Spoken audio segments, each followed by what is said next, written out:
Assalamualaikum warahmatullahi wabarakatuh. Terima kasih telah klik video ini.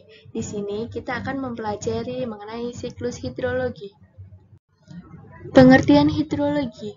Hidrologi adalah suatu ilmu yang bersifat menafsirkan, melakukan percobaan, dibatasi oleh ukuran kejadian di dalam yang diteliti sederhana, dengan akibat yang bersifat khusus.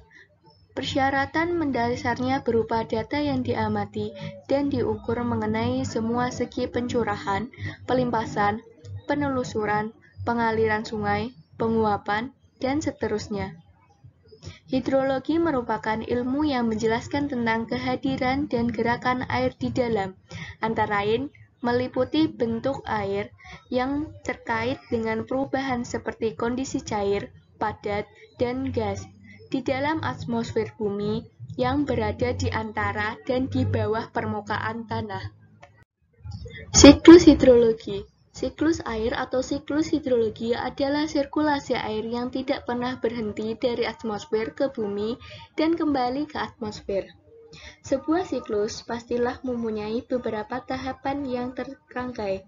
Tahapan-tahapan tersebut apabila bergabung antara satu dengan yang lainnya, maka akan terciptalah sebuah siklus.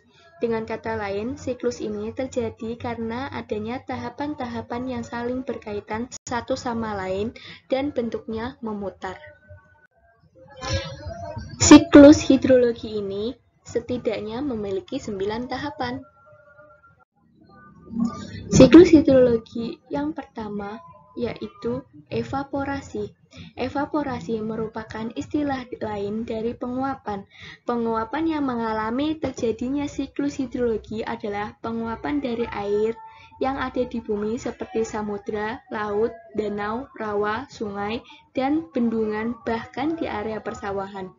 Nah, semua air tersebut akan berubah menjadi uap air karena adanya pemanasan dan sinar matahari. Hal ini yang disebut dengan evaporasi atau penguapan. Tahapan selanjutnya adalah transpirasi. Transpirasi adalah proses penguapan yang terjadi pada tumbuh-tumbuhan.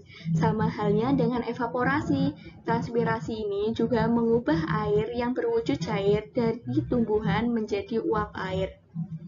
Uap air ini juga akan terbawa ke atas atau ke atmosfer, namun biasanya penguapan yang terjadi karena transpirasi ini jumlahnya lebih sedikit atau lebih kecil daripada penguapan yang terjadi karena evaporasi. Tahapan yang ketiga adalah evapotranspirasi. Evapotranspirasi ini merupakan gabungan dari evaporasi dan juga transpirasi loh. Dalam siklus hidrologi, evapotranspirasi sangatlah mempengaruhi jumlah air yang terangkut ke atas atau ke atmosfer bumi. Dapat dilihat pada layar proses penguapan yang terjadi oleh tumbuhan dan oleh air yang ada di darat, maka gabungan tersebut disebut evapotranspirasi. Tahapan yang keempat adalah sublimasi. Sublimasi merupakan proses perubahan es di kutub atau di puncak gunung menjadi uap air. Tahapan harus melalui proses cair terlebih dahulu. Sublimasi ini juga tidak sebanyak penguapan yang dilakukan oleh evaporasi maupun transpirasi.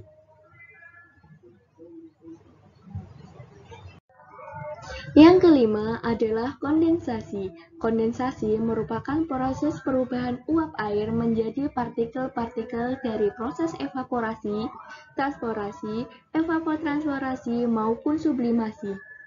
Sudah mencapai ketinggian tertentu, maka uap air tersebut akan berubah menjadi partikel-partikel es yang berukuran sangat kecil. Melalui proses kondensasi, perubahan wujud ini terjadi karena pengaruh suhu udara yang sangat rendah saat berada di ketinggian tertentu.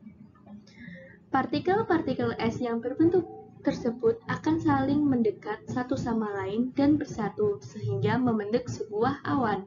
Semakin banyak partikel es yang bersatu, maka semakin tebal dan juga hitam awan terbentuk.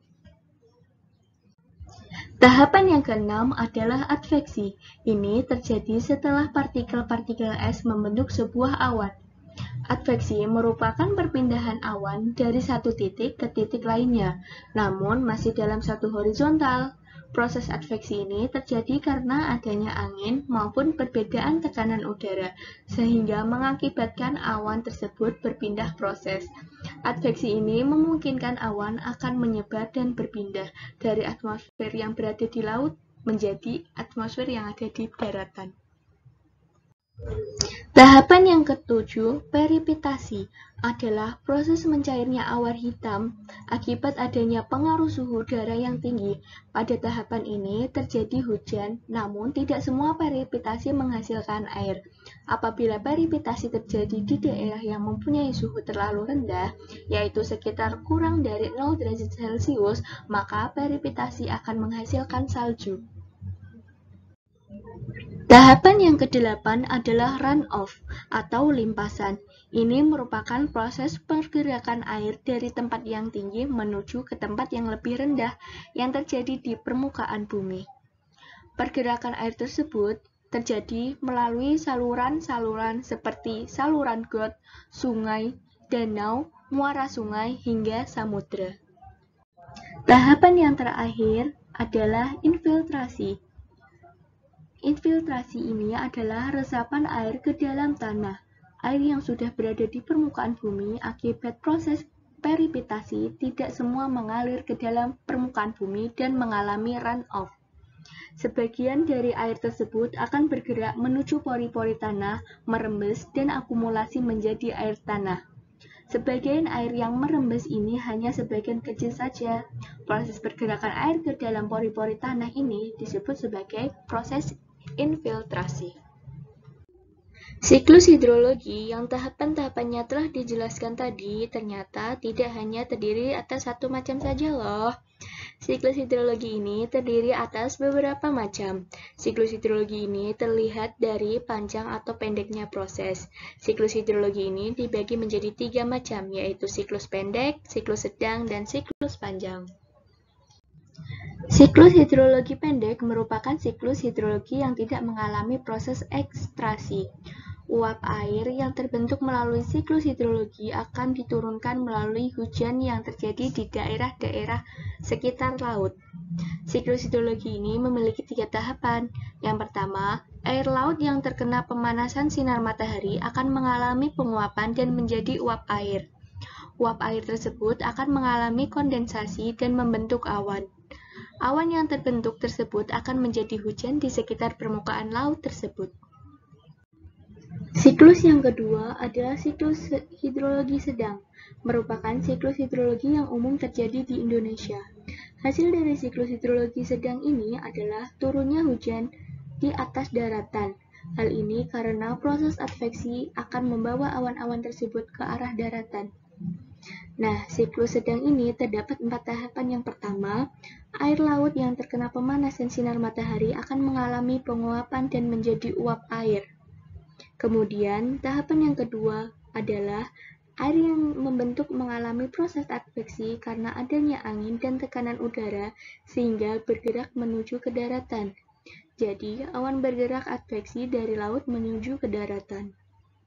Proses selanjutnya di atmosfer daratan, uap air tersebut akan membentuk awan dan kemudian akan mengubah menjadi hujan. Tahapan yang berikutnya adalah air hujan yang jatuh di permukaan bumi atau ke daratan akan mengalami runoff menuju sungai dan kembali ke laut. Terus, yang terakhir adalah siklus hidrologi panjang. Siklus hidrologi panjang merupakan siklus hidrologi yang umum terjadi di daerah subtropis maupun pegunungan.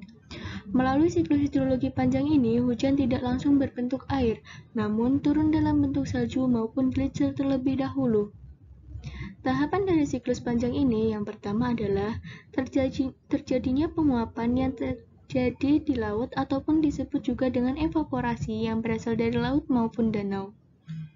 Selain penguapan yang terjadi oleh air, penguapan itu juga berasal dari tumbuh-tumbuhan atau disebut juga dengan transpirasi maupun penguapan yang dilakukan oleh es yaitu sublimasi. Kemudian uap air yang telah berubah bentuk tersebut terbentuklah awan yang mengandung kristal-kristal es yang mengalami proses kondensasi. Setelah mengalami proses kondensasi, maka awan tersebut mengalami proses adveksi, yaitu pergerakan awan dari titik satu ke titik yang lain dikarenakan oleh gerakan angin. Pergerakan awan tersebut menuju ke gunung yang memiliki tekanan udara yang lebih rendah. Awan yang sudah mengalami titik jenuh akan mengalami presipitasi dan turun sebagai salju. Salju akan berakumulasi menjadi gletser dan terbentuklah snowman runoff hingga surface flow, dan akan mencair karena adanya pengaruh suhu udara, dan membentuk aliran sungai. Air dari gletser yang mengalir dari sungai tersebut akan kembali ke laut. Supaya mudah mengingat, saya akan memberikan 9 kata kunci tahapan siklus hidrologi. Yang pertama, evaporasi, penguapan oleh air, darat maupun laut. Yang kedua, transpirasi, penguapan oleh tumbuhan. Yang ketiga, evapotranspirasi, penguapan gabungan air dan tumbuhan. Yang keempat, sublimasi, penguapan oleh es. Kelima, kondensasi, perubahan uap air menjadi partikel es. Yang keenam, adveksi, pergerakan awan oleh angin secara horizontal. Yang ketujuh, presipitasi, hujan. Yang kedelapan, runoff, aliran air permukaan. Yang kesembilan, infiltrasi, meresapnya air dalam tanah. Kata kunci tahapan siklus hidrologi. Siklus pendek, menguap di laut, hujan di laut. Siklus sedang, menguap di laut, hujan di darat, infiltrasi dan runoff kembali ke laut. Siklus panjang, menguap di laut dan darat, hujan berupa salju di gunung es, mencair menjadi gletser, runoff dan infiltrasi kembali ke laut. Terima kasih telah menonton video ini. Jangan lupa like, komen, dan share. Sekian, wassalamualaikum warahmatullahi wabarakatuh.